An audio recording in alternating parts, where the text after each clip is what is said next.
अपने बाप को फ़ोन पर ये बताया कि उसने शफ़क़ को तलाक दे दिया, तो वहीं पर ही पहले तो उसका बाप उस पर बहुत ही ज़्यादा नाराज़ हुआ कि तुमने शफ़क़ को तलाक दी तो आखिर क्यों दी। वहीं पर ही उसका बाप उससे कहता है कि क्या अब तुम्हें मालूम है कि तुम्हारी माँ दुर्योधन का क्या हाल करने वाली है। उसकी माँ दुर्योधन का कोई बहुत ही बुरा हाल ना कर दे, इसलिए वो फ़ौरन ही भागा भागा लाहौर आएगा। यहाँ पर आकर उसको तमाम सिचुएशन का पता चलेगा।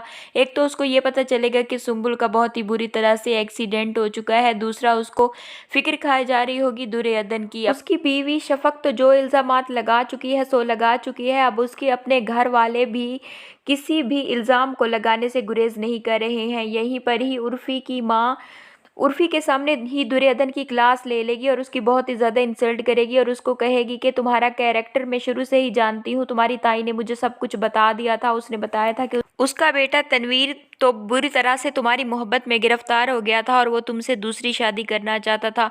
फिर तुमने मेरे बेटे तबरेज़ को गांव में देखा तो तुम्हारी राल टपक पड़ी और तुमने उसको ही फंसा लिया और उसका पैसा देखकर उसके साथ शादी कर ली।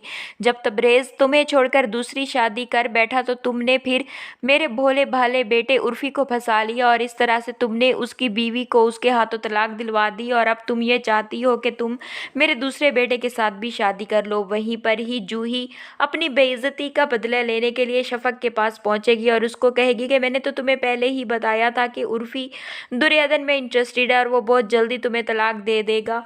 एक तो वो दुर्योधन की मोहब्बत में गिरफ्तार है और दूसरा ये कि तुमने मेरे घर में आने के बाद मेरे साथ बदतमीज़ी की और मेरी अहमियत को तस्लीम नहीं किया और तुम तो मेरे भाइयों पर और मेरे घर पर कब्जा ही जमा के बैठ गई थी और तुम मुझे और मेरी माँ को तो कुछ समझती ही नहीं थी और तुम्हें तुम्हारी औकात याद दिलवाना बहुत ही ज़रूरी था। अगर तुमने मेरी अहमियत को तस्लीम कर लिया होता और मेरे साथ ये सलूक ना करती तो आज तुम्हें ये दिन ना देखना पड़ता और वो ये सब कुछ झूठ बोल रही होगी। वहीं पर ही जब तबरेज़ का बाप हॉस्पिटल में सुंबुल की तबीयत पूछने के लिए जाएगा तो तबरेज़ उसके कंधे पर सर रखकर फूट फूट कर रो देगा, क्योंकि वो अपना दुख दर्द इस वक्त किसी और को नहीं बता पा रहा। दुर्योधन के साथ जब वो कुछ शेयर करता है तो वो उसकी बातों का कोई जवाब ही नहीं देती है, इसलिए अब जब उसको अपने बाप का कंधा मिलेगा तो वो अपना दिल खोल कर वहीं पर ही रो देगा।